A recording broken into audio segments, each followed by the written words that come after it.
it's just so fun and exciting because it's so easy. If you get an idea, what was I doing? I occasionally buy white label versions of other people's software. There's a guy called Hmm. Martin Crumlish who sells Yep, really good I know Martin. apps.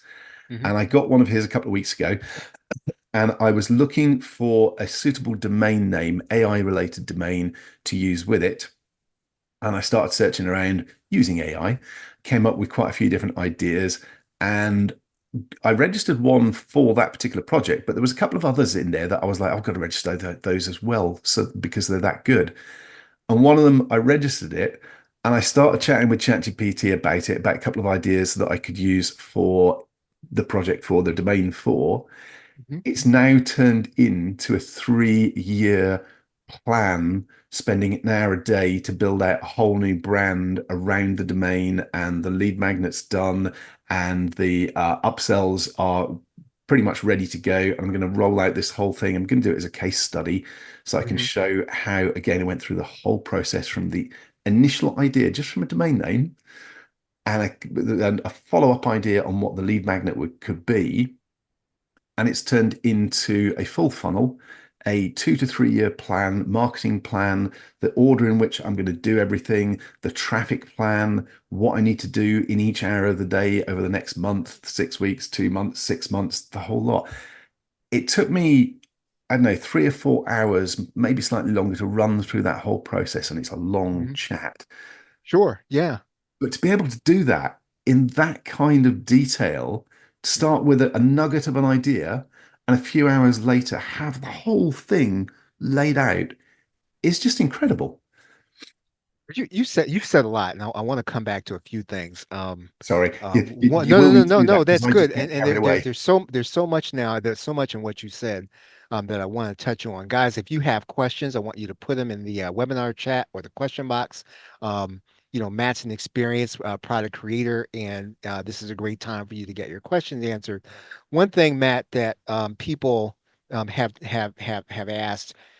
Um, let's first talk about something that is not necessarily AI related, but that you touched on, which is finding partners. And so when somebody's first getting started, sometimes they don't have all the skills to put together. But I know that getting a partner, even on a launch or a project, is not an easy thing to do. So talk us through some of the if there's some rules, if there's some things you learned about finding a partner to go do a launch with, or two launches, or three launches, or whatever the case. I work with 7 or 8 different partners on different projects. I've, I mean, there's a key thing that I did back in 2017 that made a massive difference. It wasn't the first event that I went to, but I went to an event in 2017 in Coventry where I met a whole bunch of people who are not just business partners nowadays, but great friends in life as well. Hmm. So the simplest way of doing it is getting out there and going to events, because that's how you start. Because it's sitting down at the bar and having a beer or over a coffee. What I mean, back in the day, we always used to be smokers, so we'd stand outside having a beer and a smoke. That's how, or most of my partners have come from those sort of relationships, going Right. to events, sitting down, chatting, talking about different things that we're doing, and you'll find people that have different skill sets as you than you. So, I mean, a great example of that is Simon Hodgkinson. He's an absolute genius for coming up with ideas. He's incredibly good at copywriting. The other guy on the team that I work with for that sort of stuff is John Merrick. He's a coder. Hmm. He's incredible at WordPress stuff and coding. So, two of the bases covered. Mark Lyford is the other guy on that project, and he does a lot of the behind the scenes stuff and support and such like. But all these people, in fact, all three of those, I met in 2017 at a get together in Coventry run by Robert Puddy. The best thing you can do is go to events, meet people, chat, and don't just walk away from the event without getting the details of the people that you've connected with. Talk to them about setting up a weekly or monthly, at least, meeting online where you talk through what you're doing, share Hmm. the ideas, and see where you can collaborate, see where you can help each other. To start off with, it may just be being there for each other. so that when you have a roadblock, hopefully one of the people that you're having your monthly meeting with can say, "Oh, I've gone through that. I know how to fix that. I know how to get you through that." Hmm. It's kind of building your first team, your first contacts, and it can turn into an accountability thing because you can say, right, this is what I'm planning to do by the next time we have a meeting. And it makes you more likely to take that action because you've said it to people and you've said, right, I'm going to do this. Hmm. And over time, that can, I mean, it will start off that the initial group that you make may not all follow through, Hmm. but you've got to start somewhere.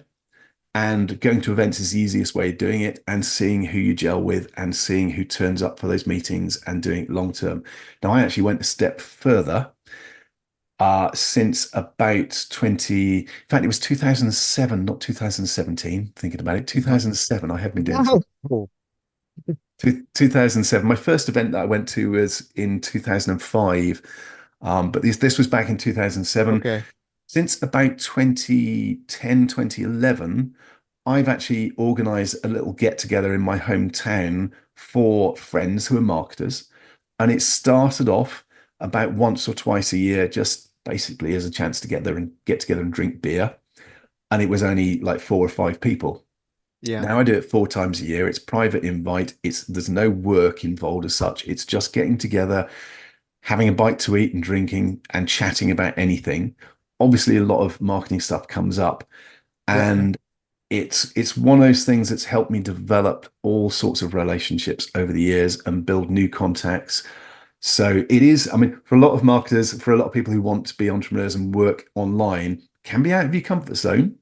Um, but I find it very enjoyable, and it's a way of me having a circle of friends who understand what I do and the things that I go through, and we can Yep. just get together two or three, four times a year, sit around, chat, drink, relax, and talk about anything. So I took it to another level rather than just doing it online, and that's how you solidify those friendships and find out who you do want to work with. It's a funny thing because there are probably a lot of people who maybe have come in contact with you, maybe some other people, and they might have thought, well, man, I can't get Matt to call me back, and and they might have taken it personal, and it's not that. It's just that if you met someone and you developed a bond with them and it happened, offline, and it's just kind of grown from there, right? Yeah, And so this is really good advice that if an event is almost worth making a sacrifice for. So in other words, maybe you don't necessarily have all the resources, you don't have all the time to get to an event, but if there's an event that comes up, it almost sounds like you got to try to go to one and then be there as long as you can. yeah. It's probably the thing that's made the biggest difference to my online career and my online business, going to events, meeting people, chatting, working out who I like, who I get on with, and who I want to work with. Yeah, man. Now, so that was, let's say, 2000, earlier, mid 2000s. That was still the Warrior Forum, right? We were probably still doing Warrior Forum stuff at that point. Well, I Um, started off on ClickBank, and then Warrior Forum, and then JVZoo, and then back to Warrior. And now I use multiple platforms: ClickBank, JVZoo, Warrior Plus, AppSumo, Thrivecart. I'm of the opinion if you've created a product, why limit it to just one platform? right, You right. know, throw it across multiple platforms because there are some affiliates who will only promote stuff on JVZoo or only on Hmm. Warrior Plus or only on ClickBank. So if it's suitable to those platforms, get it up on those platforms and give people the option. Hmm. There's, Hmm. there's also a good argument for having your own systems, such as Product Dino or Right, something like Thrivecart, because then if you're, for instance, if you're paying for traffic, then selling it through your own platform, like a platform like Warrior Plus and JVZoo, they're great for getting affiliates. But if you're right. paying for traffic, You're why paying for it. would they be getting a cut Hmm. of Hmm. that sale when you're Hmm. generating the traffic yourself? So, and Hmm. I appreciate this isn't something that can be easy when you're just starting out, but it is worth investing in your own method of selling without having a platform as well. And that can really be as simple as even if a person's not ready, they could have Thrivecart and then they could run their own affiliate program. Or I think, what is it now these days? System.io. You can run your own Yeah. affiliate plat. You really, so just having a mechanism where you can run your own affiliate program when you're ready would be a good step to take. Um, I want to talk about software in particular because I think that that's takes a different set of skills, and obviously